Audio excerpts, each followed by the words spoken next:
Assalamualaikum warahmatullahi wabarakatuh. Alhamdulillah wa syukurillah wa la hawla wa la quwata illa billah. Asyhadu an la ilaha illallah wa asyhadu anna Muhammadan abduhu wa rasuluh. Para pemirsa TV-mu yang dirahmati oleh Allah, bersyukur kita kepada Allah Subhanahu wa taala pada hari ini kita bisa kembali untuk mengikuti kegiatan rutin kita, yaitu di acara Prabu Pelita Ramadan bersama UHAMKA. Mudah-mudahan kita semua senantiasa berada dalam ridha Allah Subhanahu wa taala. Ibadah yang kita kerjakan, terutama ibadah shaum Ramadan, diterima oleh Allah Subhanahu wa taala. Dan yang lebih penting lagi, mudah-mudahan puasa betul-betul mampu membentuk diri kita menjadi pribadi-pribadi yang soleh, pribadi-pribadi yang berakhlak mulia. Amin ya rabbal alamin.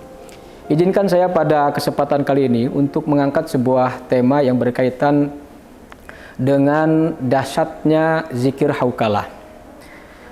Zikir haukalah yang sudah sama-sama kita kenal, yaitu la haula wala quwata illa billah, yang mengandung makna tidak ada daya dan kekuatan melainkan kekuatan Allah Subhanahu wa taala.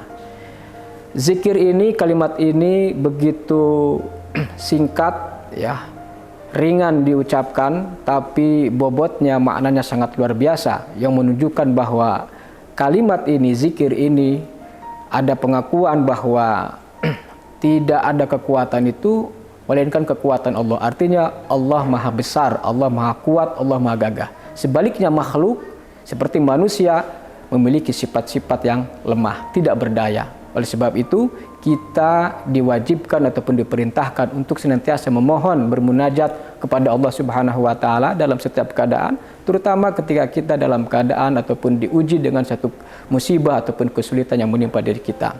Ada satu kisah yang menarik, yaitu satu ketika Auf bin Malik dia diuji berupa hilangnya anaknya. Artinya anaknya itu sudah diculik oleh musuh, disandra.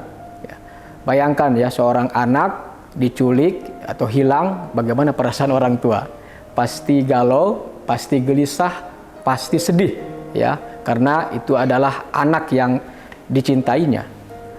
Lalu kemudian Auf bin Malik datang kepada Rasulullah SAW, ya, meminta petunjuk. Ya. Kemudian Nabi SAW memberikan saran, hendaklah kalian, yaitu Auf bin Malik dan istrinya, ya, agar memperbanyak zikir haukalah, yaitu la haula wala quwata illa billah.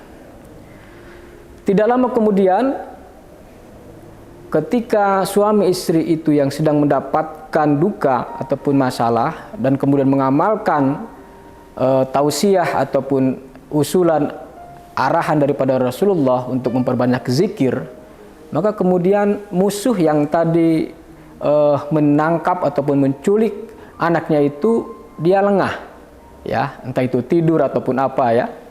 Lalu kemudian si anak itu berhasil melarikan diri dalam keadaan membawa 2 ekor kambing yang besar. Ya.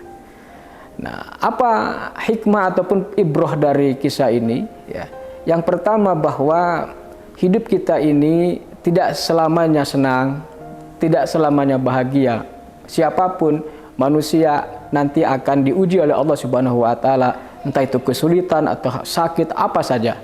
Oleh sebab itu dalam kondisi seperti itu, kesulitan-kesulitan itu, maka kita diperintahkan untuk melakukan pendekatan zikir ataupun pendekatan spiritual untuk memohon, bermunajat kepada Allah Subhanahu wa taala. Ayat ini ternyata berkaitan dengan ayat Al-Quran surat At-Tolaq kalau tidak salah, yang berbunyi a'udzubillahi minasyaitonirrajim wa may yattaqillaha yaj'al lahu makhraja wa yarzuqhu min haitsu la yahtasib. Yang artinya barang siapa yang bertakwa kepada Allah, ya, maka Allah akan memberikan kepadanya jalan keluar, ya, atau solusi atas problematika kehidupannya. Lalu kemudian dia akan diberikan rezeki, ya, kenikmatan, karunia dari arah yang tidak disangka-sangka, dari arah yang tidak diduga-duga. Ya. Jadi dari kisah tadi tentang Auf bin Malik ini kemudian turunlah ayat itu, ya, yang artinya ini menunjukkan bahwa zikir haukalah itu ya, yang tadi kalimatnya singkat, mudah gitu ya, itu ternyata bagian daripada ketakwaan. Ya, itu merupakan amal ketakwaan yang jika itu diamalkan, ya, jika itu kita praktekkan, ya, maka Allah Subhanahu wa taala akan memberikan pertolongan, memberikan perlindungan, ya, kepada hambanya yang mengamalkan zikir hauqalah itu. Ya. Kita sedang sakit misalkan ya, baca-bacalah itu. La haula wala quwata illa billah. La haula wala quwata illa billah. Kita misalkan diuji kekurangan harta, ya, rekening kita kosong misalkan ya, maka banyak-banyaklah berzikir, ya. Atau kita sedang mendapatkan musibah, banjir dan lain sebagainya, banyak-banyaklah kita berzikir kepada Allah Subhanahu wa taala untuk kemudian kita mendapatkan jalan keluarnya, ya. Kita boleh misalkan jalan keluar, ya, kita mencari, kalau misalkan tadi kehilangan, ya, silakan kita mencari solusi, misalkan apa, datang ke kepolisian melapor, silakan, ataupun memasang iklan, ya, bahwa anak kita misalkan nauzubillah ya hilang, ya silakan. Tapi kita jangan lupa untuk senantiasa memohon kepada Allah Subhanahu wa taala, ya, yang tadi yang maha kuat, yang maha gagah, yang maha perkasa, sehingga kemudian dengan kita mengimani kekuatan kekuasaan Allah dan kemudian mengakui kelemahan diri kita, lalu kemudian kita bermunajat supaya Allah Subhanahu wa taala memberikan pertolongan kepada kita, maka niscaya Allah akan membantu ataupun memberikan pertolongan kepada kita. Bahkan tadi akan diberikan rezeki dari arah yang tidak disangka-sangka, dari yang tidak diduga-duga. Kenapa? Karena dahsyatnya tadi amalan takwa, diantaranya adalah zikir hauqalah. Nah, bagaimana caranya agar kita betul-betul mampu memiliki sifat ketakwaan ini?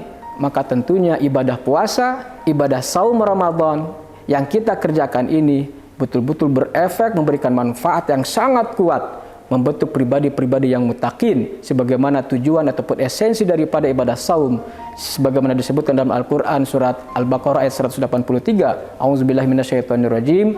Ya ayyuhalladzina amanu kutiba alaikumusiyam kama kutiba alal ladzina min qablikum la'allakum tattaqun.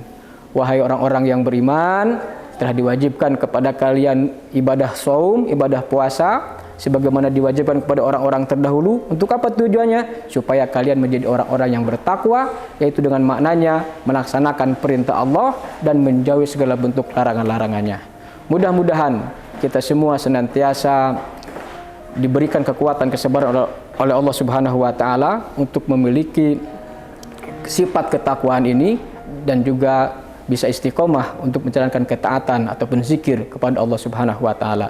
Nasrun minallah wa fathun qarib wa basyiril mu'minin. Assalamualaikum warahmatullahi wabarakatuh.